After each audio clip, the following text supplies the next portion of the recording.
Hello guys, good morning. तो ये अपनी लास्ट वीडियो होने वाली है।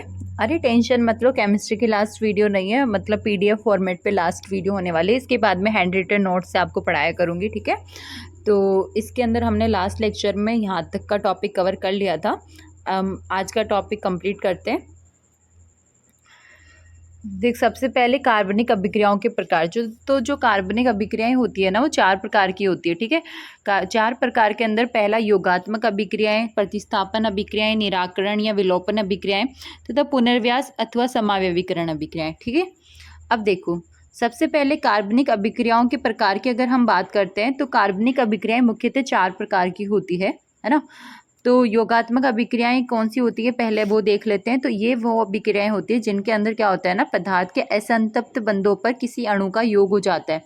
अब देखो, असंतृप्त बंध से यहाँ पे क्या मतलब है। असंतृप्त बंध वो होते हैं जो या तो डबल बॉन्ड हो या फिर ट्रिपल बॉन्ड हो।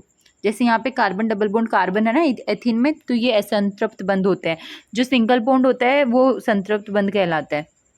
तो असंतृप्त बंधों पर किसी अणु का योग हो जाता है, योगात्मक अभिक्रियाएं कहलाती है, ठीक है। तो आपको एक एग्जांपल भी दे रखा है, CH2 double bond CH2 plus Br2। तो आप ऐसे याद रख सकते हो, एक Br इधर आया और एक Br इधर आया, तो ऐसे करके ये CH2Br एथिलीन डाइब्रोमाइड बन गया, ठीक है। इसके आगे इन अभिक्रियाओं में एक पाई बंध की कमी एवं 2 सिग्मा बंध की प्राप्ति होती है। आपने देखा होगा, एक पाई बॉन्ड टूट रहा है जो कार्बन डबल बॉन्ड कार्बन है, तथा 2 सिग्मा बॉन्ड बन रहे हैं किसके बीच में, कार्बन और Br के बीच में। तो 2 Br है तो 2 सिग्मा बॉन्ड यहाँ पे बने हैं, ठीक है। जो चीज़ मुझे लगेगा कि आपको समझ में नहीं आ रही, वो मैं जैसे आपके लिए पेन से लिखती हूँ वैसे लिख दिया करूँगी। इसके अलावा आप ध्यान से सुना करो, समझ में आ जाएगा, है ना। तो इन अभिक्रियाओं में एक पाई बंध की कमी तथा 2 सिग्मा बंध की प्राप्ति होती है। इसका मतलब ये वाली रिएक्शंस फेवरेबल है, क्योंकि आपको बताया गया था कि जो सिग्मा बॉन्ड होता है उसकी बॉन्ड स्ट्रेंथ जो होती है वो पाई बॉन्ड से ज़्यादा होती है ना। और जब सिग्मा बॉन्ड ज़्यादा स्ट्रेंथ है, ज़्यादा पावरफुल है, ज़्यादा स्ट्रॉन्ग है और पाई बॉन्ड टूट रहा है और 2 सिग्मा बॉन्ड बन रहे हैं, इसका मतलब क्या है, मतलब वो रिएक्शन फेवरेबल ही हुई ना। हर कोई चाहता है स्ट्रॉन्ग बनना, पावरफुल बनना। तो इसी वजह से ये रिएक्शन, अगर आपसे कोई पूछे योगात्मक अभिक्रियाएं कैसी है, तो फेवरेबल होती है। प्रारंभिक अभिकर्मक की प्रकृति के आधार पर योगात्मक अभिक्रियाओं को 3 वर्गों में बांटा जा सकता है ना, प्रारंभिक अभिकर्मक की प्रक्रिया के आधार पर। तो जो योगात्मक अभिक्रियाएं उनको 3 वर्गों में बांटा जा सकता है। तो इलेक्ट्रॉन स्नेही योगात्मक अभिक्रियाएं, नाभिक स्नेही योगात्मक अभिक्रियाएं तथा मुक्त मौलक योगात्मक अभिक्रियाएं, ठीक है। जिसके अंदर इलेक्ट्रॉन का अटैक होता है, मतलब जैसे यहाँ पे Br2 है, वैसे यहाँ पे इलेक्ट्रोफाइल आकर जुड़ता है तो इलेक्ट्रॉन स्नेही योगात्मक अभिक्रियाएं कहलाती है। और न्यूक्लियोफिलिक आकर के जुड़ता है तो नाभिक स्नेही योगात्मक अभिक्रियाएं कहलाती है, तथा अगर फ्री रेडिकल आकर जुड़ता है तो वो मुक्त मूलक योगात्मक अभिक्रियाएं कहलाती हैं, ठीक है। इसके आगे देखते हैं प्रतिस्थापन अभिक्रियाएं। तो जो प्रतिस्थापन अभिक्रियाएं होती है ना, अभिकारक के परमाणु अथवा समूह का किसी अन्य परमाणु अथवा समूह के द्वारा विस्थापन प्रतिस्थापन अभिक्रिया कहलाती है। ये मैंने एक पहली वीडियो में भी आपको बताया था कि प्रतिस्थापन अभिक्रियाएं क्या होती है। तो बेसिकली इसमें क्या होता है, एक यौगिक में कोई परमाणु है तो उसको दूसरे यौगिक में उपस्थित परमाणु आकर धक्का दे देता है और उसकी जगह खुद ले लेता है। जैसे यहाँ पर एथिल ब्रोमाइड दे रखा है ना, एथिल ब्रोमाइड में ये जो Br है ना, ये मुक्त होने वाला समूह है, मतलब ये Br है जो इसको छोड़कर जाने वाला है CH2CH3 को, तथा जो NaOH है वो आक्रमणकारी समूह है, मतलब अटैकिंग ग्रुप है। तो यहाँ पे Br की जगह OH आ जाएगा, ठीक है। तो OH ने Br को प्रतिस्थापित कर दिया, इसका मतलब ये है। तो देखो, CH2CH3OH CH3CH2OH एथिल अल्कोहल बन गया तथा NaOH बाहर निकल गया ना। इसके बाद में ब्रोमीन परमाणु हाइड्रोक्सिल समूह द्वारा विस्थापित होता है, ठीक है। जो ये ब्रोमीन परमाणु है वो हाइड्रोक्सिल समूह द्वारा विस्थापित होता है, ये मैंने आपको ऑलरेडी बता दिया है। इसके बाद में प्रतिस्थापन अभिक्रिया में प्रतिस्थापन करने वाले आक्रमणकारी अभिकर्मक के आधार पर ये अभिक्रियाएं 3 प्रकार की होती है। जैसे हमने देखा था योगात्मक अभिक्रियाएं 3 प्रकार की हो सकती है, वैसे ही प्रतिस्थापन अभिक्रियाएं भी 3 प्रकार की हो सकती है। वहाँ पर क्या आकर जुड़ेगा उसके ऊपर डिपेंड करता था कि इलेक्ट्रोस्नेही योगात्मक अभिक्रियाएं होगी या नाभिक स्नेही योगात्मक अभिक्रियाएं होगी या मुक्त मूलक स्नेही योगात्मक अभिक्रियाएं होगी, है ना। वैसे ही यहाँ पे अटैकिंग ग्रुप पे डिपेंड करता है कि जो मुक्त मूलक प्रतिस्थापन अभिक्रिया है जो मुक्त मूलक प्रतिस्थापन अभिक्रिया है उसके अंदर मुक्त मूलक आकर के अटैक करता है, मतलब फ्री रेडिकल्स का अटैक होता है। इलेक्ट्रॉन स्नेही प्रतिस्थापन अभिक्रिया में जो इलेक्ट्रोफाइल है उसका अटैक होता है, तथा नाभिक स्नेही प्रतिस्थापन अभिक्रिया में जो न्यूक्लियोफाइल है उसका अटैक होता है। ठीक है, निराकरण या विलोपन अभिक्रियाएं क्या होती है? तो जो निराकरण या विलोपन अभिक्रियाएं होती है बेसिकली इनमें होता क्या है, सामान्यतः योगात्मक अभिक्रियाओं के विपरीत होती है। जैसे योगात्मक अभिक्रियाओं में तो क्या होता है, योग होता है, नाम से ही पता चल रहा है। तो विपरीत विलोपन अभिक्रियाओं में क्या होगा, लोप होगा, मतलब कुछ न कुछ जो यौगिक है उसमें से बाहर निकलेगा। ठीक है, तथा इनमें किसी अणु से परमाणुओं या क्रमागत कार्बन परमाणुओं से परमाणुओं की समूह की हानि पर बहुबंध बनता है। यहाँ पे क्या होता है, परमाणु जो है उसकी हानि होती है, मतलब वो लोग बाहर निकल जाते हैं, तथा उनकी जगह क्या हो जाता है, बहुबंध बन जाता है। क्योंकि कोई भी परमाणु होता है वो अपने वैलेंसी को पूरा करना चाहता है। अगर कार्बन से एक हाइड्रोजन टूट के निकला तो वो कहीं ना कहीं डबल बॉन्ड बनाने का ट्राई करेगा ताकि उसके 4 बॉन्ड बने रहे। ठीक है, तो विलोपन अभिक्रिया उन यौगिकों द्वारा दी जाती है जिनमें एक नाभिक रागी समूह, मतलब त्यागने वाले समूह के रूप में उपस्थित होता है। अब विलोपन अभिक्रियाएं वही लोग दे सकते हैं जिसके अंदर एक त्यागने वाला ग्रुप समूह हो, मतलब जिसको वो लीव कर सकता है, जिसको वो छोड़ सकता है। अगर होगा ही नहीं कोई जाने वाला तो फिर कहाँ से विलोपन अभिक्रियाएं देंगे, सोचने वाली बात है ना। तो जैसे कि हेलाइड हो सकता है, एक्स की जगह मैंने आपको पहले भी बताया है, एक्स का मतलब वही होता है फ्लोरीन, क्लोरीन, ब्रोमीन, आयोडीन, आपने पढ़ा होगा हेलाइड्स। ठीक है, तो ये वही है। बाकी OH हो गया, OR हो गया, N2+ हो गया, N3 हो गया, S3O+ हो गया, है ना, N+R3 हो गया, S+R2 हो गया, ये सब क्या है ना, लिविंग ग्रुप है। लिविंग ग्रुप मतलब छोड़ के जाने वाला। तो अच्छी बात है ना कि त्यागने वाला समूह इनमें प्रेजेंट है। जैसे नाइट्रोजन गैस रिलीज हो सकती है ना एटमॉस्फेयर में, इस तरह से। तो विलोपन अभिक्रिया सामान्यतः ऊष्मा शोषी होती है। अब ऊष्मा शोषी का मतलब क्या होता है ना कि ऊष्मा देनी पड़ती है। विलोपन अभिक्रिया अपनी मर्जी से नहीं होती है, इनको जबरदस्ती करवाना पड़ता है। और कोई भी काम जबरदस्ती करवाने के लिए क्या करते हैं, रिश्वत देते हैं ना। मान लो कोई छोटा बच्चा है, वो आपका काम नहीं कर रहा, तो आप क्या बोलते हो, तुम्हें चॉकलेट मिलेगी, तुम मेरा ये काम कर दो, है ना। तो आपने चॉकलेट क्या दी, उसको थोड़ा सा लालच दिया ना ताकि बच्चा ये आपका काम कर दे। तो वही चीज़ यहाँ है, ये रिएक्शन अपनी मर्जी से होना नहीं चाहती है, बट आप क्या करते हो, इसको थोड़ी सी ऊष्मा दे देते हो। ऊष्मा देने की वजह से इस ये वाली जो रिएक्शन है वो ऊष्मा शोषी कहलाती है। ठीक है, एवं गर्म करने पर संपन्न होती है, मतलब आपको हीट देनी पड़ेगी तो थोड़ा बहुत आपको गर्म करना ही पड़ेगा। अब पुनर्व्यास अथवा समावयवीकरण अभिक्रियाएं क्या होती है। यदि किसी अभिक्रिया में द्विबंध से युक्त अणु में किसी क्रियात्मक समूह का पुनर्विन्यास अथवा समावयवीकरण अभिक्रियाएं क्या होती है ये देखना है। तो यदि किसी अभिक्रिया में द्विबंध से युक्त अणु में किसी क्रियात्मक समूह का अन्य स्थिति तक स्थानांतरण होता है या अणु का आधारीय कार्बन ढांचा बनाने वाले परमाणुओं के क्रम में परिवर्तन से नई संरचना युक्त उत्पाद बनता है, न तो किसी समूह या परमाणु का योग होता है और न ही किसी पर विलोपन तथा अभिक्रिया में बना नया यौगिक मूल यौगिक का संरचनात्मक समावेवी होता है, तो वह पुनर्विन्यास अभिक्रिया। ये वाली जो लैंग्वेज लिखी हुई है बहुत टिपिकल लैंग्वेज है, मेरे को तो कुछ पल्ले नहीं पड़ा, अगर आपको पढ़ा हो तो बहुत बढ़िया बात है। बाकी मैं बता देती हूँ इसमें होता क्या है ना। इसमें बात ध्यान रखने वाली बात है कि यदि किसी अभिक्रिया में द्विबंध से युक्त अणु में किसी क्रियात्मक समूह का अन्य स्थिति तक स्थानांतरण होता है। मान लो कोई भी कंपाउंड दे रखा है जिसके अंदर डबल बॉन्ड है ना, डबल बॉन्ड, और यहाँ पर कोई क्रियात्मक समूह दे रखा है, क्रियात्मक समूह जैसे कि OH हो गया, है ना, NO2 हो गया। तो ये क्या है, एक तरह से क्रियात्मक समूह हुए ना, फंक्शनल ग्रुप। वह अन्य स्थिति तक स्थानांतरण होता है या अणु का आधारीय कार्बन ढांचा बनाने वाले परमाणु के क्रम में परिवर्तन से नई संरचना बनती है। तो जो मान लो ये कोई कंपाउंड है जहाँ पे यहाँ पे OH लगा हुआ है, तो इस OH का ट्रांसफर कैसे ना कैसे करके इस कार्बन पे हो जाता है। तो इससे क्या होता है, ये स्ट्रक्चर चेंज हो गई। आपको पता होगा इसमें अणुभार वही रहेगा क्योंकि मॉलिक्यूल उतने ही हैं, मतलब परमाणु उतने ही हैं, बस एक जगह से उठ के दूसरी जगह चले गए। तो इस प्रकार से क्या मिलेगा आपको, समावयवी मिलेंगे। आपको समावयवता पढ़ाई थी ना मैंने, समावयवता में क्या होता है बेसिकली, जो प्रकाशिक समावयवता वगैरह हमने देखी थी उसके अंदर अणुभार सेम होता है, बस उसकी संरचना में डिफरेंस होता है ना। पुनर्विन्यास मतलब रीअरेंजमेंट टाइप का होता है ये। ठीक है, इसके अलावा कार्बनिक यौगिकों का शोधन। अब देखो बहुत सारी विधियां ऐसी हैं जिनके द्वारा कार्बनिक यौगिकों का शोधन किया जा सकता है, मतलब कार्बनिक यौगिकों के बारे में पता लगाया जाता है, जैसे कि साधारण क्रिस्टल, है ना, ऑर्डिनरी क्रिस्टलाइजेशन।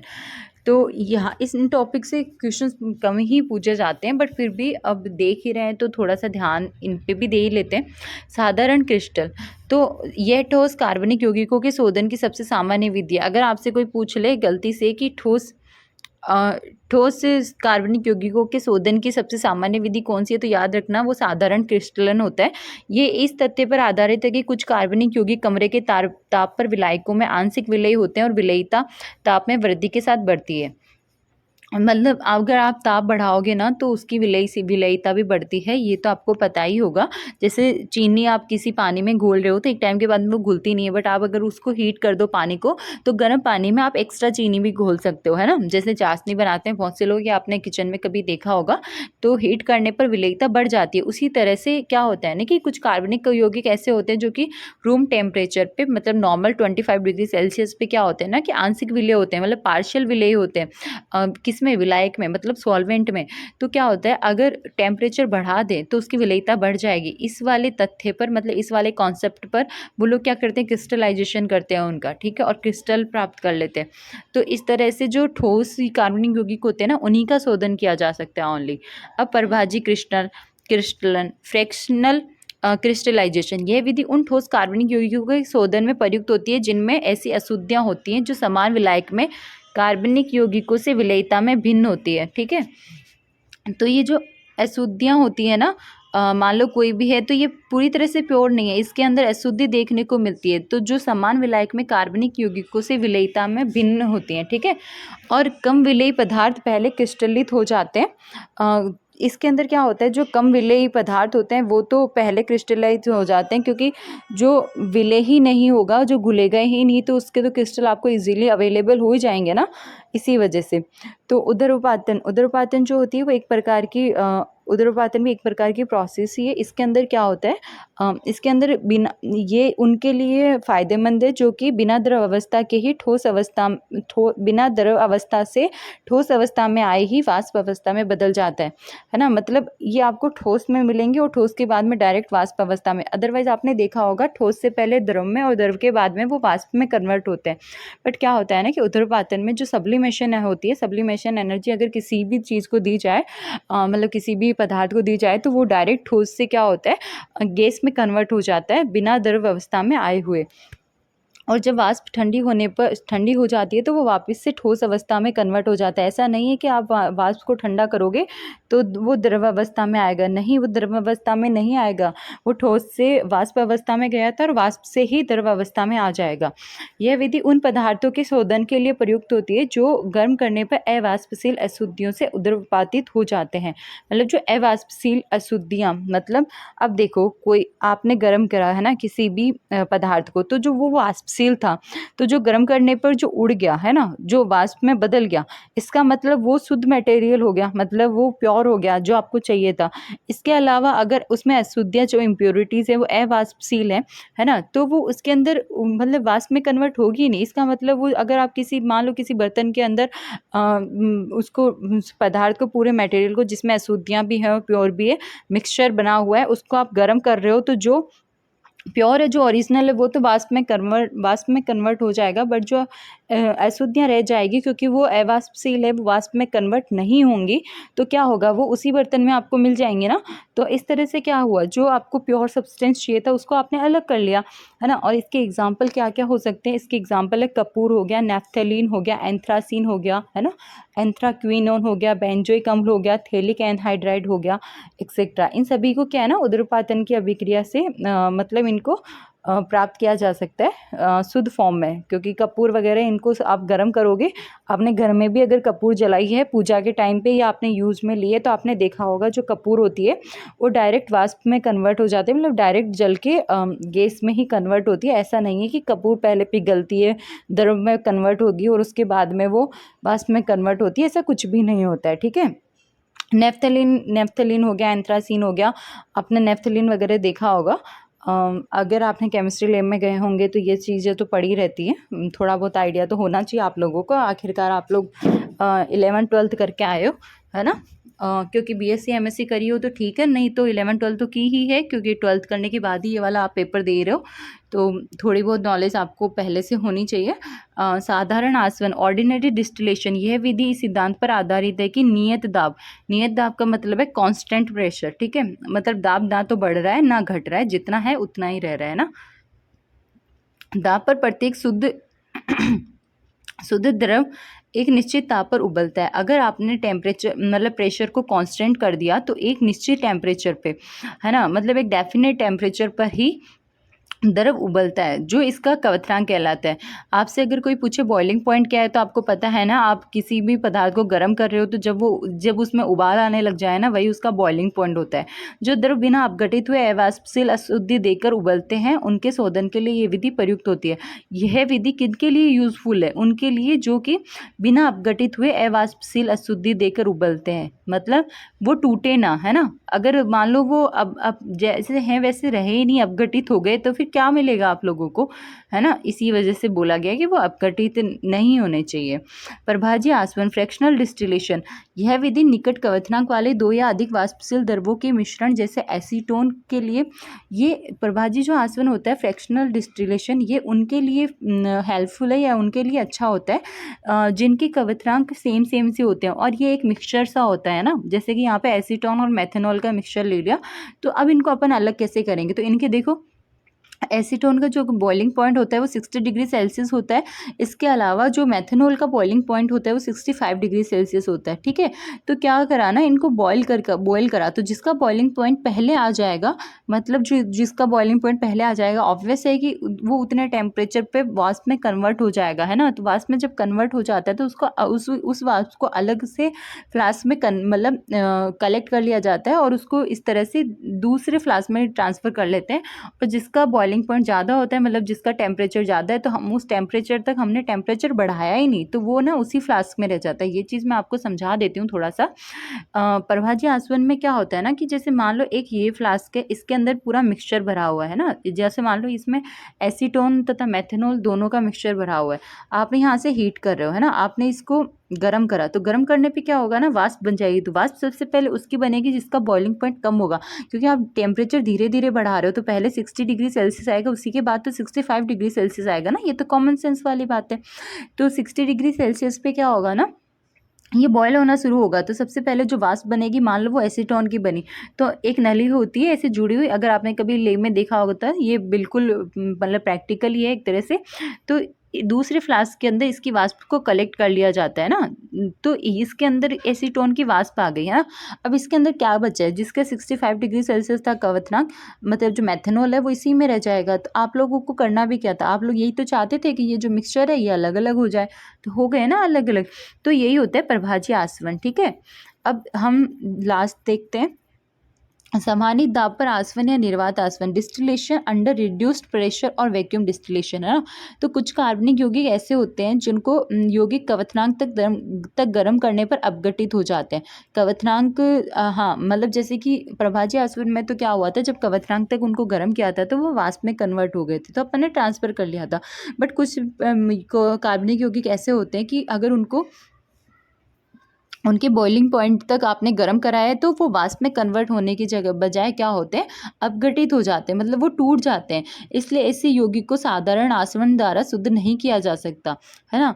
ऐसी स्थितियों में आसवन निम्न ताप पर करना चाहिए, जिससे क्या होगा ना कि क्वथनांक पर पहुंचेगा ही नहीं टेम्परेचर, और क्वथनांक पर टेम्परेचर नहीं पहुंचेगा तो वो अपघटित भी नहीं होंगे। यौगिक को सामान्य ताप पर गर्म करके क्वथनांक की अपेक्षा निम्न ताप पर उबलने योग्य बनाया जाता है ना। इसमें क्या करते हैं, ये दाब को कंट्रोल करते हैं, तथा जिससे क्या होता है कि मान लो किसी का क्वथनांक है 60 डिग्री सेल्सियस, तो जब दाब को सामान्य दाब मतलब कंट्रोल कर दिया, तो क्या होगा ना, उसका क्वथनांक गिर जाएगा। तो 60 डिग्री सेल्सियस से ही कम के ताप पर ही वो उबलने लगेगा। तो क्वथनांक तक पहुंचा ही नहीं, तो वो विघटित हुआ ही नहीं और उबल भी गया, तो आपका काम भी हो गया कि आपको उसकी वाष्प मिल गई, आप उसको ट्रांसफर कर सकते हो। तो दोनों काम हो गए, है ना। सामान्य दाब पर एक बड़ी मात्रा में ईंधन की बचत होती है, और इसका प्रॉफिट क्या है कि अगर अपन लोग सामान्य दाब पर आसवन करें, मतलब निर्वात आसवन करें, निर्वात आसवन किया जाए वैक्यूम डिस्टिलेशन, तो अत्यधिक महत्ता ये होती है कि बहुत सारा ईंधन बच जाता है, बड़ी मात्रा में ईंधन की बचत हो जाती है, ठीक है। उदाहरण मूल यौगिक शर्करा फैक्ट्रियों में कच्चे रस के सांद्रण के लिए यह विधि उपयोग की जाती है। एग्जाम्पल के तौर पे आप देख सकते हो कि जो शर्करा मतलब जो चीनी वगैरह होती है ना, वही शर्करा कहलाती है। तो जो शर्करा होती है फैक्ट्रियों में, जो कि कच्चे रस, मान लो गन्ने के रस से बन रही है, किससे, कच्चे रस के सांद्रण के लिए यह विधि उपयोग में ली जाती है ना। क्योंकि आपने देखा होगा गन्ने का जूस होता है कितना पतला होता है, आपने पिया होगा। और अब जो चीनी के क्रिस्टल्स देखते हो तो कुछ ना कुछ तो विधि यूज में ली जाती होगी ना, उसको गाढ़ा किया जाता है। सांद्रण का मतलब होता है कंसंट्रेट, और डाइल्यूट का मतलब होता है तरल होता है, आई थिंक तनु होता है, तनु मुझे याद आया। तो डाइल्यूट का अर्थ होता है तनु, मतलब पतला पतला सा पानी जैसा। और सांद्रण जब कंसंट्रेशन बढ़ा दी जाती है, मतलब उसके अंदर विलेय का कंटेंट बढ़ जाता है विलायक में, तो फिर वो गाढ़ा बनने लग जाता है, ठीक है। तो आपको ये, आप बहुत बार ऐसा होता है कि प्रैक्टिकल में बहुत सारे प्रैक्टिकल कर रहे हैं, टीचर्स लोग लिखवा रहे हैं लेब में, है ना, धड़ाधड़ कि concentrated solution, concentrated NaOH use में लेना है, या फिर कंसनट्रेटेड HCl यूज़ में लेना है, या डाइल्यूट HCl यूज़ में लेना है, या तनु HCl, या सांद्र NaOH, है ना। कहने का मतलब ये है कि तनु और सांद्र का बहुत टाइम तक तो मीनिंग ही क्लियर नहीं होता है कि तनु का मतलब क्या है और सांद्र का मतलब क्या है। तो आपको पता होना चाहिए सांद्र मतलब कंसनट्रेशन ज़्यादा होगी उसकी, और तनु का मतलब वो डाइल्यूट होगा, ठीक है। तो ये अपन ने देख लिया। इसके आगे देखते हैं भाप आसवन, है ना, स्टीम डिस्टिलेशन। यह विधि उन पदार्थों के शोधन के लिए प्रयुक्त की जाती है जो, अब देखो, भाप आसवन से किन पदार्थों को अलग किया जा सकता है, तो उन पदार्थों को अलग किया जा सकता है जिनके पास में ये सब चीज़ें होनी चाहिए, मतलब जो जल में विलय होना चाहिए। ऐसा पदार्थ जो जल में विलय हो, भाप में वाष्पशील हो, भाप में अवाष्पशील अशुद्धियों से जुड़े होते हैं, जिनका अणुभार अधिक होता है और लगभग जल के क्वथनांक पे उच्च दाब वाले होते हैं। अगर आपको ऐसा कुछ भी देखने को मिले ना, ऐसा पदार्थ हो जिनके अंदर ये सारे गुण पाए जाते हैं, तो उनको आप भाप आसवन विधि द्वारा अलग कर सकते हो, ठीक है। अब इसके एग्जाम्पल देख लेते हैं। हाँ, हो गया ये वाला। तो इसके एग्जाम्पल देख लेते हैं। इसके एग्जाम्पल क्या क्या है। तो देखो, इसके एग्जाम्पल में तारपीन के तेल जो पौधों से प्राप्त किए जाते हैं के शोधन के लिए ये विधि प्रयुक्त है। अगर आपसे पूछ ले, हाँ ये पूछा जा सकता है बाकायदा कि तारपीन के तेलों को मतलब पौधों से प्राप्त करने के लिए कौन सी विधि का यूज किया जाता है, तो आप याद रखना प्रभाजी आसवन का यूज क्या करते हैं। इस विधि में भाप द्रव को आश्रित करने के लिए क्वथनांक को कम कर देती है, इसलिए यह विधि सम्मानित दाब पर आसवन के समरूप होती है। एग्जाम्पल, एनिलीन भाप की उपस्थिति में, अगर एनिलीन आपको पता होगा एनिलीन क्या होता है। एनिलीन का फॉर्मूला ये होता है, NH2 है ये, ठीक है। NH2 लगा होता है बेंजीन रिंग पर, इसको एनिलीन बोलते हैं। आपको पता भी होगा, ऑर्गेनिक केमिस्ट्री में पढ़ते हो। तो जो एनिलीन होता है वो भाप की उपस्थिति में 98.7 डिग्री सेल्सियस पर उबलती है ना, जबकि इसका जो क्वथनांक होता है ना, बॉइलिंग पॉइंट, तो 184 डिग्री सेल्सियस होता है। तो देखा जाए तो बॉइलिंग पॉइंट पर ही उबलना चाहिए, बट भाप की प्रेजेंस में क्या होता है, इसका क्वथनांक गिर जाता है और 98.7 डिग्री सेल्सियस पर उबलने लग जाती है। तो ये विधि बिल्कुल कैसी है, जिससे अभी अपन ने थोड़ी देर पहले पढ़ी थी, समानित दाब पर आसवन के समरूप होती है, ठीक है। अतः एनिलीन को भाप आसवन की सहायता से शुद्ध किया जाता है। अब देखो, वर्ण लेखन, क्रोमेटोग्राफी। यह विधि दो प्रावस्थाओं, एक स्थिर तथा दूसरी गतिशील के बीच मिश्रण के वितरण पर निर्भर करती है ना। ये जो क्रोमेटोग्राफी होती है, इसके अंदर दो प्रावस्थाएं होती है, एक तो स्थिर रहती है और दूसरी गतिशील रहती है ना। और इसके अंदर कौन कौन से इंपॉर्टेंट है वो मैं आपको बता देती हूँ। तो देखो, स्थिर प्रावस्था मतलब जो स्थिर रहेगा वो अधिशोषक होता है। अधिशोषक वो होता है जो किसी को अपने ऊपर अधिशोषित करता है, मतलब उसको एब्जॉर्ब करता है, ठीक है। और एक ठोस रासायनिक यौगिक जो होता है वो अधिशोषक का काम करता है। ये कोई कागज़ की पट्टी हो सकती है, क्योंकि पेपर क्रोमेटोग्राफी में कागज़ का यूज़ लिया जाता है। उसके अलावा चालक प्रावस्था द्रव या गैस हो सकती है। पृथक किए जाने वाले मिश्रण को चालक प्रावस्था में घोला जाता है तथा स्थिर प्रावस्था के ऊपर से गुजारा जाता है। क्या होता है ना कि जो अधिशोषक है उसकी पट्टी के ऊपर से जो चालक द्रव है उसको गुजारा जाता है। तो जो चालक द्रव है वो, मतलब जो चालक प्रावस्था है वो द्रव भी हो सकती है और गैस भी हो सकती है। पृथक किए जाने वाले मिश्रण को चालक प्रावस्था में घोला जाता है तथा स्थिर प्रावस्था के ऊपर से गुजारा जाता है, ठीक है। गुजारा जाता है। सामान्यतः यह विधि एक सेकेंड, सामान्यतः ये जो विधि है वो जटिल कार्बनिक पदार्थ जैसे अमीनो अम्ल हो गया, शर्करा हो गई, विटामिन हो गए, हार्मोन्स हो गए, है ना, पादप प्लवक हो गए, इनके पृथक्करण के लिए यूज में ली जाती है। आपको ये चीज़ पता होना चाहिए। बाई चांस आपसे पूछ ले कि विटामिन, हार्मोन, अमीनो अम्ल, इनके पृथक्करण के लिए कौन सी विधि उपयुक्त है ना, पूछा जा सकता है बेसिक, इसमें कोई डाउट नहीं है। तो आपको ध्यान रखना है कि क्रोमेटोग्राफी का यूज होता है। अधिशोषित वर्ण लेखन, एडजॉर्प्शन क्रोमेटोग्राफी क्या होती है। तो ये क्रोमेटोग्राफी के प्रकार हैं। तो एडजॉर्प्शन क्रोमेटोग्राफी जो होती है वो इसके अंदर क्या होता है, एक स्थिर प्रावस्था होती है, और जैसे कि आपको बताया था कि क्रोमेटोग्राफी में एक स्थिर प्रावस्था होती है और एक चालक प्रावस्था होती है। तो जो स्थिर प्रावस्था होती है ना वो ठोस होती है, और स्थिर प्रावस्था के रूप में एल्यूमिना हो सकता है, मैग्नीशियम ऑक्साइड हो सकता है, या फिर सिलिका जेल हो सकता है। अगर आपने बीएससी एमएससी कर रखी है तो आपको पता होगा कि आप ये वाला प्रैक्टिकल आप लोग लैब में करते हो। आप ये वाला नहीं तो ये वाला तो 101% करते हो, टीएलसी वाला तो ठीक है, और सबने किया भी होगा। तो सिलिका जेल को भी एज ए एडजॉर्बेंट के रूप में यूज़ में लिया जा सकता है, क्योंकि ये भी अधिशोषक का काम करता है। तथा चालक प्रावस्था एक द्रव होती है ना। विभिन्न अवयव अधिशोषक के विभिन्न भागों में अधिशोषित किए जाते हैं। अवयव जिसके अधिशोषक के लिए अधिशोषण बंधुता अधिकतम होती है लगभग प्रारंभिक बिंदु पर अधिशोषित कर लिया जाता है। इसी प्रकार अब क्या है ना कि जो आप लोग चालक प्रावस्था लेते हो उसके अंदर जैसे मान लो द्रव लिया है या गैस लिया है तो वो मिक्सचर होता है। उसके अंदर क्या होता है, उन दोनों द्रवों में से एक द्रव तो ऐसा होता है जिसका अधिशोषण बिंदु कम होता है और एक का अधिशोषण बिंदु ज़्यादा होता है। तो जिसका अधिशोषण बिंदु अधिकतम होता है उसको फटाक से एब्जॉर्ब कर लिया जाता है, ठीक है। बट जिसका अधिशोषण बिंदु कम होता है उसको देर से अधिशोषित करते हैं। तो जैसे कि ये टीएलसी प्लेट है या फिर ये स्थिर, मतलब टीएलसी वाला समझा देती हूँ। टीएलसी प्लेट में क्या होता है, सिलिका जेल्स के ऐसे वाइट बना दे, मतलब वाइट परत चढ़ा दी जाती है ताकि वो इस मतलब स्थिर प्रावस्था काम कर सके, है ना। तो फिर क्या होता है, दो द्रव, जैसे मान लो कोई भी द्रव का मिक्सचर लिया तो यहाँ पे डॉट लगाया जाता है।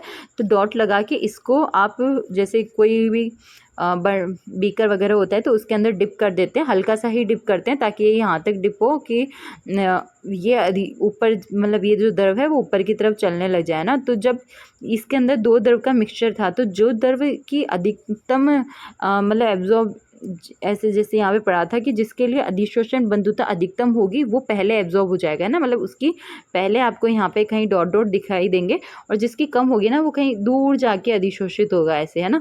और जो सॉल्वेंट सॉल्यूशन होता है वो यहाँ तक भी लेयर चढ़ सकती है। अगर आपने प्रैक्टिकल किया होगा तो आप इमेजिन कर सकते हो, अगर नहीं किया होगा तो फिर समझ पाना थोड़ा मुश्किल है। तो ऐसे करके इनको अलग अलग किया जा सकता है, ठीक है।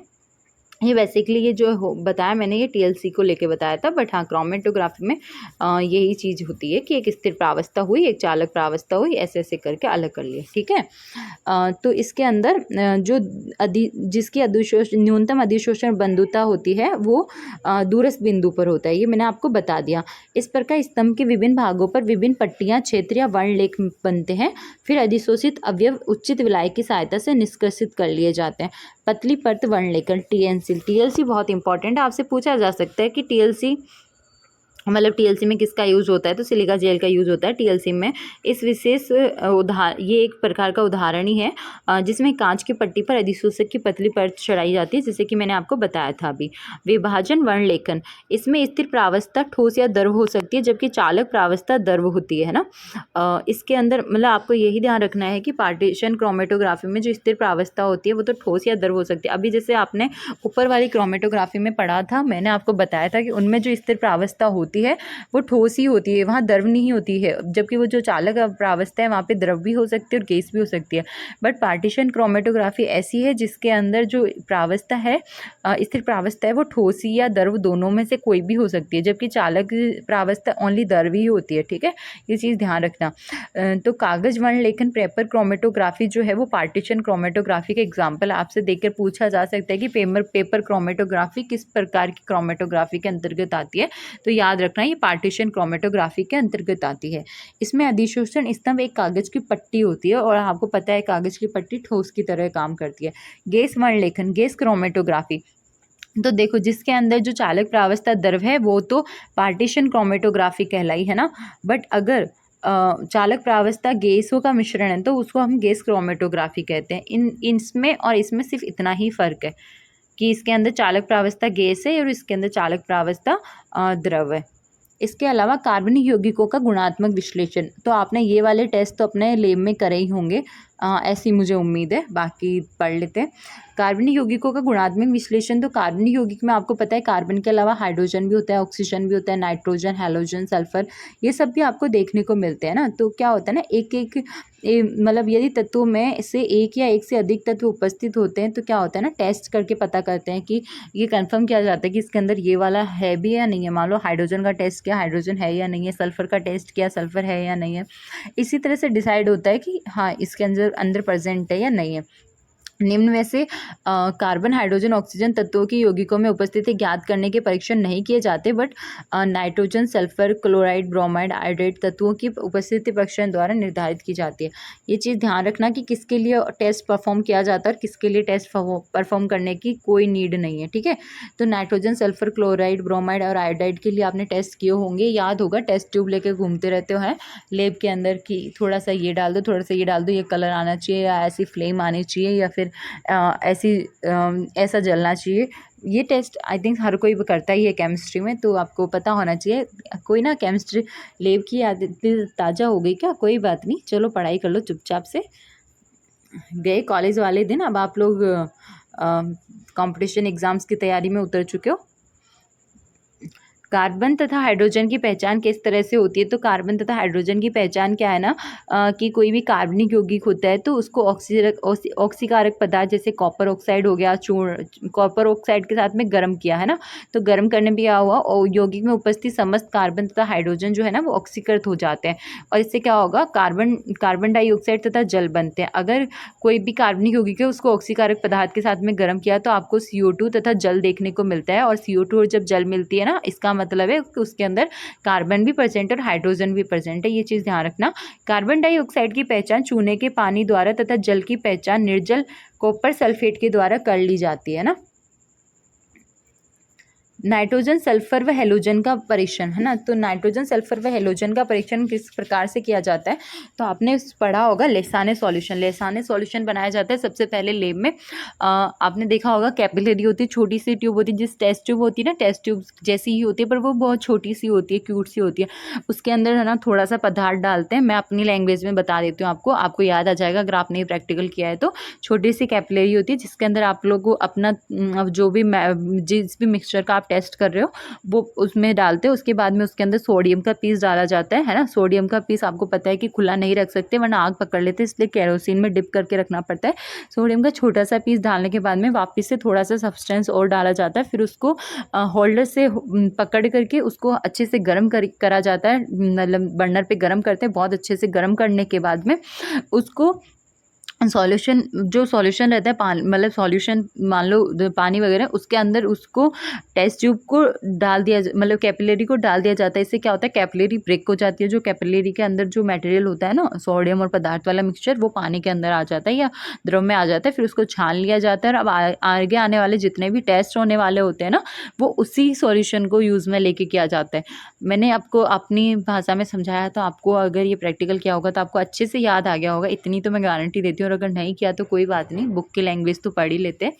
तो इन तत्वों का परीक्षण लेसाने परीक्षण द्वारा किया जाता है। इस परीक्षण में कार्बनिक पदार्थ को सोडियम धातु के साथ गलित अवस्था में फ्यूज करते हैं ना, जिससे यौगिक में उपस्थित नाइट्रोजन, सल्फर, हेलोजन तथा तत्व सोडियम से संयोग करके सोडियम लवण बनाते हैं। तो जो सोडियम लवण होते हैं, एक सेकंड, जो सोडियम लवण होते हैं वो सोडियम साइनाइड हो सकता है, सोडियम सल्फाइड हो सकता है, सोडियम हैलाइड हो सकता है।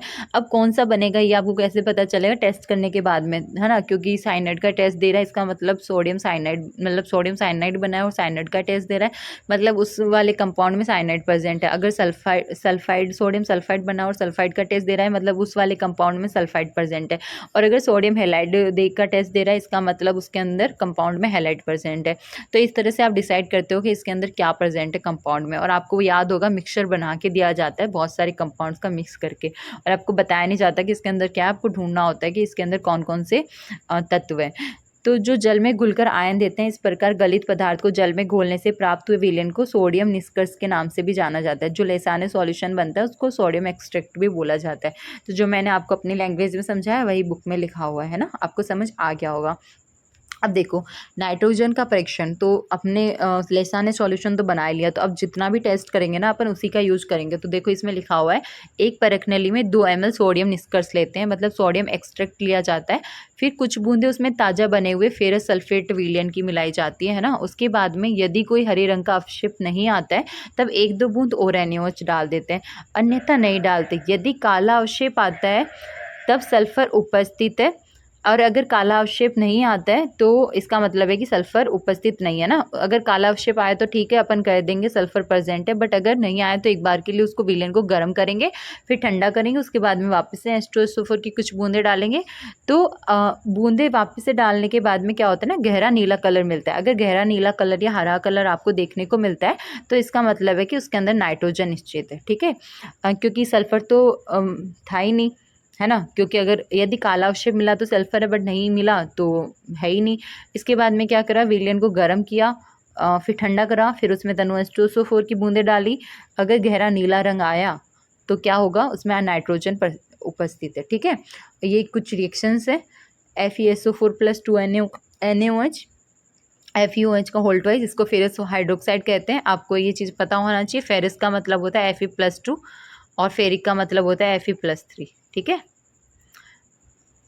मतलब +2 ऑक्सीडेशन स्टेट में है Fe तो फेरस बोलते हैं उसको, और अगर +3 में है तो उसको फेरिक बोला जाता है। और सोडियम फेरोसाइनाइड का देख लो आप, इसके अंदर इंपॉर्टेंट यही है कि आपको ये वाला फॉर्मूला हमेशा याद रहना चाहिए। फेरिक फेरोसाइनाइड आपसे पूछा जा सकता है, प्रूशियन ब्लू का जो फॉर्मूला है वो क्या है, तो याद रखना Fe4 whole twice Fe4 FeCN का होल 6 होल थ्राइस, ठीक है। तो फेरिक फेरोसाइनाइड प्रूशियन ब्लू, आपको ये फॉर्मूला तो याद होना ही चाहिए, काफ़ी इंपॉर्टेंट है, पूछा भी जाता है। सल्फर का परीक्षण, तो जो सोडियम एक्सट्रैक्ट बनाया था ना उसके अंदर अब की बार सोडियम नाइट्रोक्लोराइड डालना है। सोडियम नाइट्रोक्लोराइड भी आपने लैब में देखा होगा, आई थिंक ये ऑरेंज जैसे कलर का होता है। यदि बैंगनी रंग आता है तब सल्फर उपस्थित होता है, और अगर बैंगनी रंग ना आए इसका मतलब ये है कि सल्फर एब्सेंट है, ठीक है। ये सल्फर के टेस्ट है। इसके अलावा 2 ml सोडियम निष्कर्ष के अंदर अम्लीय लेड एसीटेट विलयन भी डाल करके देख सकते हैं। तो इसमें समझाने जैसा कुछ भी नहीं है बच्चों, आप खुद से देख लेना। तो अगर काला रंग आता है तो इसका मतलब है कि सल्फर प्रेजेंट है, बट अगर काला नहीं आता है तो नहीं है। बट आपको पता होना चाहिए काला आता किसकी वजह से है, तो वो लेड सल्फाइड बनने की वजह से आता है ना। लेड सल्फाइड के फॉर्मेशन से काला अवक्षेप आता है।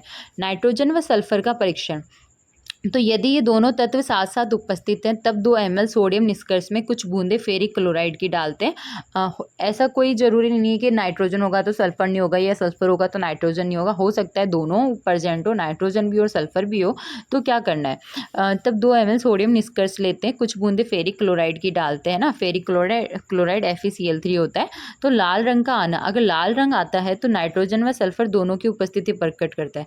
मतलब आपको कैसे पता चलेगा कि इसके अंदर दोनों है, तो अगर आप फेरिक क्लोराइड डालोगे सोडियम एक्सट्रैक्ट के अंदर तो आपको पता चल जाएगा कि नाइट्रोजन व सल्फर दोनों प्रेजेंट है, ठीक है। और फेरिक थायोसाइनेट, रक्त जैसा लाल रंग, आपसे पूछा जा सकता है कि फेरिक थायोसाइन, आपसे ये पूछा जा सकता है कि जब नाइट्रोजन व सल्फर का टेस्ट किया जाता है तो जो ब्लड रेड कलर आता है वो किस कॉम्प्लेक्स का आता है, तो याद रखना फेरिक थायोसाइनेट का आता है, फेरिक थायोसाइनेट कॉम्प्लेक्स का। ये बहुत इंपॉर्टेंट है क्योंकि ऐसे कुछ कुछ बेसिक सवाल तो मतलब हर जगह पूछ लेते हैं, केमिस्ट्री के बड़े से बड़े पेपर में भी पूछा जा सकता है, ठीक है। बड़े paper in the sense school lecturer हो गया, है ना, कॉलेज लेक्चरर हो गया, एक्सेट्रा।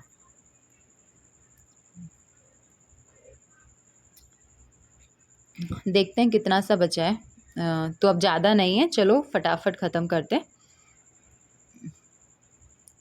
हेलोजन का टेस्ट, तो हेलोजन के टेस्ट में क्या होता है, वही सोडियम निष्कर्ष लेना है जो अपन ने बनाया था अभी, मतलब बनाया तो नहीं है, इमेजिन कर लो।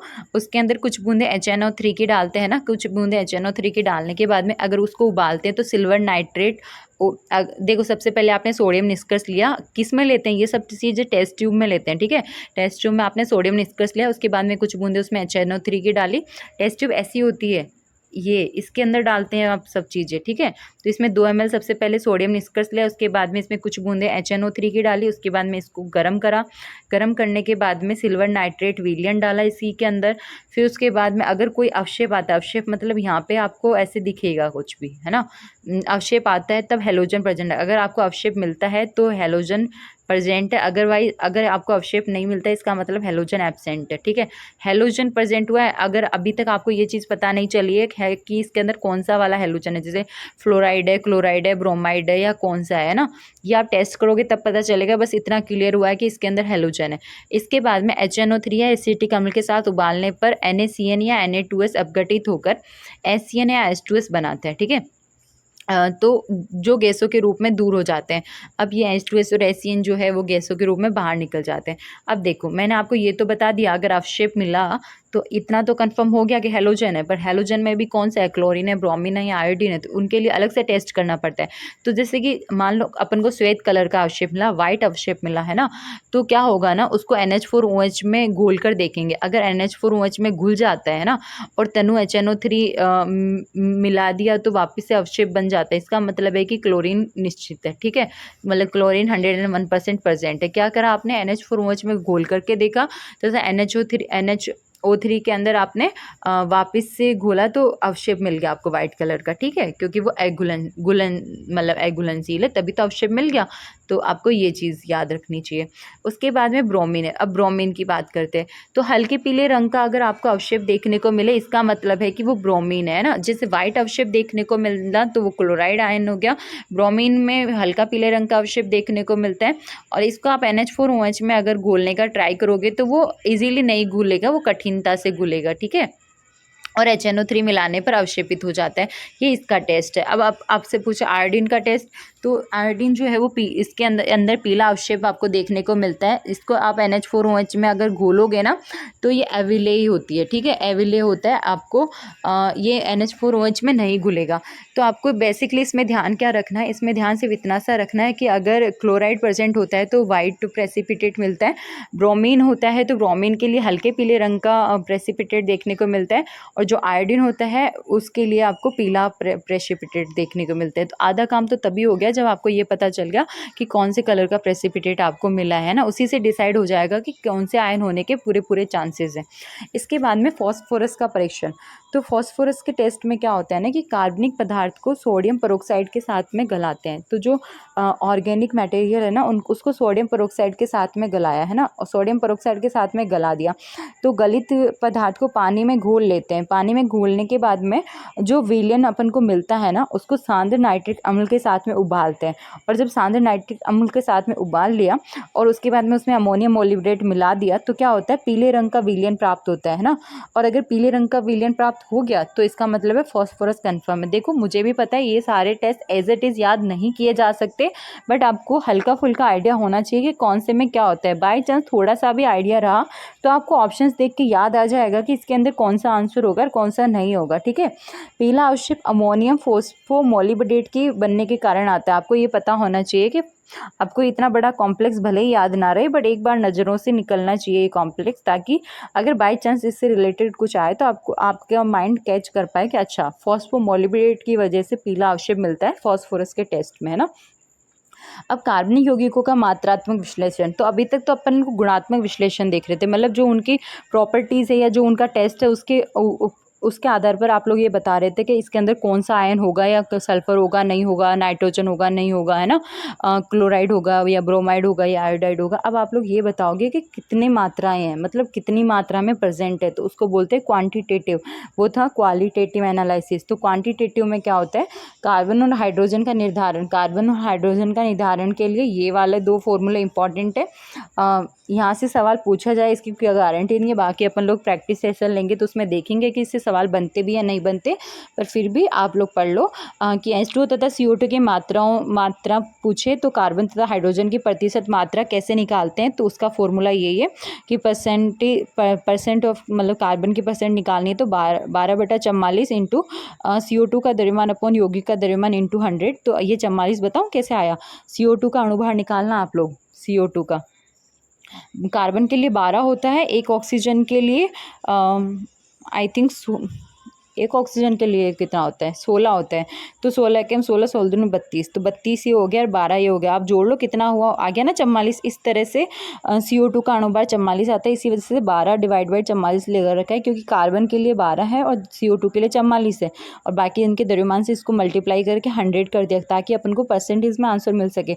ऐसे जब हाइड्रोजन का परसेंट निकालते हैं तो 18 से डिवाइड करते हैं, क्योंकि 18 जो है वो हाइड्रोजन का अणुभार है। देख लो आप, जैसे कि नहीं वाटर का अणुभार है H2O का। H2O का आप अणुभार निकालोगे तो 18 ही आएगा, क्योंकि 16 हो गया ऑक्सीजन का और 2 हो गया हाइड्रोजन का। ठीक है, आपको ये चीज़ समझ में आ गई होगी। तो 2/18 करने पर इंटू H2O का द्रव्यमान अपॉन यौगिक का द्रव्यमान इंटू 100 करने पर आपको परसेंटेज ऑफ हाइड्रोजन निकल के आ जाएगी, है ना। इसके बाद में नाइट्रोजन का निर्धारण करने के लिए ड्यूमा की विधि होती है। आपको ये इतना कॉम्प्लिकेटेड लग रहा है, इसको आपको मैं ये भी बोलूँगी भी नहीं, आप याद करो। एक काम या करना बस ओनली इतना ध्यान रख लेना। आपसे अगर बाई चांस पूछ ले नाइट्रोजन का निर्धारण कौन सी विधियों से होता है, तो ध्यान रखना 2 विधियों का यूज होता है, एक ड्यूमा की विधि और एक केल्डोल की विधि। मुझे पता है कि ये मैं आपको समझा भी दूंगी तो भी समझ में नहीं आएगा। मैंने भी 2 बार पढ़ा, तब जाके मुझे थोड़ा बहुत पल्ले पड़ा है, और मुझे नहीं लगता ये इंपॉर्टेंट है और इतने टिपिकल सवाल लैब असिस्टेंट के लिए पूछे जाएंगे। और बाकी अपन क्वेश्चंस तो देखेंगे, बाकी आपको पढ़ना है तो आप पढ़ सकते हो, मैं इनको क्लियर कर देती हूँ। अगर आपको समझ में आए तो बहुत बढ़िया, वेल डन। नहीं आए तो कोई टेंशन लेने वाली बात ही नहीं है ना। तो इसके अंदर बस ये फॉर्मूला ज़रूर देख सकते हैं, पर वो भी तभी आपको पता होगा कि कैसे अप्लाई होता है क्वेश्चंस में, तब तो मतलब है, अदरवाइज़ कोई मतलब नहीं है इस चीज़ का। तो आप अपने हिसाब से देख लेना कि आपको ये वाला याद रह जाए तो देख लेना, ना रहे तो कोई बात ही नहीं है। बाकी हेलोजन का निर्धारण कैसे करते हैं, तो हेलोजन के निर्धारण के लिए केरियस विधि का यूज़ किया जाता है। ठीक है, आपको ध्यान होना चाहिए कि केरियस विधि का यूज़ हेलोजन के निर्धारण के लिए किया जाता है। तो इसके अंदर हेलोजन के निर्धारण के लिए जो केरियस विधि होती है उसका यूज़ किया जाता है। ठीक है, और इसके अंदर परसेंटेज हेलोजन निकालने का फॉर्मूला ये है, क्योंकि ये क्या है ना, ये फॉर्मूला, इसमें मैं आपको क्या ही समझाऊँ। अगर क्वेश्चन होते तो मैं आपको एक ऐसा करके बता देती। तो जब अपन क्वेश्चन देखेंगे तब इसको डिटेल में देखेंगे। इसके बाद में ये लास्ट पेपर है, तो इसमें सल्फ़र का निर्धारण कैसे किया जाता है, तो इसके अंदर भी आपको सल्फ़र के लिए ही एक फॉर्मूला दे रखा है। उसके अलावा फॉस्फोरस के निर्धारण में भी आपको फॉर्मूला ही दे रखा है, तो आप चाहो तो इंटरेस्टेड हो तो पढ़ लेना, बाकी मैं आपको बता देती हूँ। इसके अंदर मेरे अकॉर्डिंग तो मुझे नहीं लगता कुछ भी इंपॉर्टेंट है, सीरियसली। मैं आपको क्यों बोलूँ ये भी याद करिए, ये भी याद करो, मतलब कुछ है निकलना ही नहीं है। इससे अच्छा है कि जो जो इम्पॉर्टेंट है आप उस पर फोकस करो। ठीक है, इसके अलावा महत्वपूर्ण तथ्य, ये बहुत इंपॉर्टेंट है, ये तो पता रहना ही चाहिए कि जो द्विबंधित मतलब जिसमें डबल बॉन्ड पाया जाता है उसमें जो कार्बन होता है उसका जो मतलब हाइब्रिडाइजेशन है, मतलब इस वाले कार्बन का जो हाइब्रिडाइजेशन होता है वो sp2 होता है। ठीक है, और मैं बताऊँ हाइब्रिडाइजेशन निकालने की शॉर्ट ट्रिक।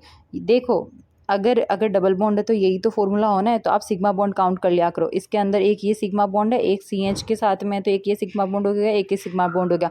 इस कार्बन ने 3 सिग्मा बॉन्ड बना रखे हैं, तो 3 सिग्मा बॉन्ड बना रखे हैं मतलब sp2 हाइब्रिडाइजेशन। अगर 2 सिग्मा बॉन्ड बना रखा है तो sp हाइब्रिडाइजेशन, है ना, और 4 सिग्मा बॉन्ड बना रखे हैं तो sp3 हाइब्रिडाइजेशन। इतनी चीज़ तो याद रह जाएगी ना। तो जो कार्बन होता है सिंगल बॉन्ड बना के रखता है ना, इसका मतलब है वो sp3 हाइब्रिडाइजेशन में। जैसे कि ये कार्बन हो गया, इसने इसके साथ में सिग्मा बना रखा है, इसके साथ में सिग्मा बना रखा है, इसके साथ में सिग्मा और इसके साथ में सिग्मा। तो ये जो 4 सिग्मा है ना, इसका मतलब इस कार्बन का हाइब्रिडाइजेशन क्या होगा, अब आप लोग बताओगे मुझे, sp3। ठीक है, आपको लगे मैं बहुत फास्ट चल रही हूँ तो कोई ना बच्चा लोग, प्लीज़ आप लोग है ना वीडियो को स्पीड को थोड़ा स्लो कर देना, क्योंकि ये PDF है, मैं धीरे धीरे पढ़ाती रहूँ, क्या मतलब उसका टाइम बहुत ज़्यादा हो जाएगा, आप देखोगे भी नहीं। इससे बेटर है कि आपको, अगर जो लोग मेरी मतलब फास्ट को भी आप कैच कर सकते हो कि मैम क्या बोल रही है, हमें समझ में आ रहा है, तो आप फास्ट मोड पे देख लो, अगर नहीं आ रहा तो स्लो कर लो। और मुझे नहीं लगता मैं इतनी स्लो हूँ कि आपको फास्ट करने की नीड पड़े, बट अगर आप लोग मुझसे भी बहुत सुपर फास्ट हो तो आप फास्ट कर सकते हो, नो डाउट उसमें।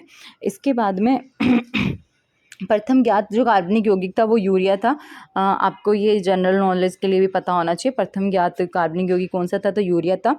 और जैसे जैसे प्रेरणिक प्रभाव मतलब इंडक्टिव इफेक्ट बढ़ता है, वैसे वैसे द्विगुण आगुण बढ़ता है। ठीक है, क्योंकि जो इंडक्टिव इफेक्ट होता है आपको बताया गया था कि वो विद्युत ऋणात्मकता पे निर्भर करता है, क्योंकि विद्युत ऋणात्मकता में डिफरेंस होगा। ए और बी, मान लो ये ए और बी परमाणु है, इनके विद्युत ऋणात्मकता में डिफरेंस होगा, वहीं इंडक्टिव इफेक्ट देखने को मिलेगा। ठीक है, तो माइनस आई इफेक्ट वाला इलेक्ट्रॉन खींचता है, प्लस आई इफेक्ट वाला इलेक्ट्रॉन देता है। तो क्या हुआ है बेसिकली, आपको यहाँ पे मतलब आपने पढ़ा होगा द्विध्रुव गुण, मतलब द्विध्रुव आघूर्ण का जो फॉर्मूला होता है वो होता है म्यू बराबर क्यू इंटू डी। ये जो डी होती है वो तो अंतराण्विक दूरी होती है ना, दो नाविकों के बीच की, मतलब दो परमाणु के नाविकों के बीच वाली डिस्टेंस होती है। बट ये जो क्यू होता है वो चार्ज होता है, तो ये जो है वो डिस्टेंस पे डिपेंड करता है ना, और डिस्टेंस पे ही आपका इंडक्टिव इफेक्ट भी डिपेंड करता है। आपने पढ़ा होगा डिस्टेंस जैसे जैसे बढ़ती जाती है वैसे वैसे इंडक्टिव इफेक्ट का जो इफेक्ट है वो कम होता जाता है ना, तो बस वही चीज़ है। अब जैसे यहाँ पे CH3 है, तो CH3 अपने इलेक्ट्रॉन्स दे रहा है क्योंकि इसका प्लस आई इफेक्ट होता है। यहाँ पे भी CH3 इलेक्ट्रॉन दे रहा है, यहाँ पे भी CH3 दे रहा है। अब देखो ले कौन रहा है, ये देखो, क्योंकि CH3 तो सेम हो गया, तो डिफरेंस किस में, आयोडीन में है, ब्रोमाइड में है, क्लोराइड में। आपको पता होगा क्लोराइड की जो इलेक्ट्रोनेगेटिविटी होती है ब्रोमाइड और आयोडाइड से ज़्यादा होती है, तो ये इलेक्ट्रॉन ज़्यादा खींचेगा, है ना। इसकी इन्होंने बॉन्ड लेंथ दे रखी है आई थिंक 1.83D, और इसकी 1.79 और 1.64, तो क्लोराइड की ज़्यादा है, इस वजह से इसका द्विध्रुव आघूर्ण ज़्यादा हो गया है ना। क्योंकि जैसे जैसे प्रेरणिक प्रभाव पड़ता है वैसे वैसे द्विध्रुव आघूर्ण भी बढ़ता है।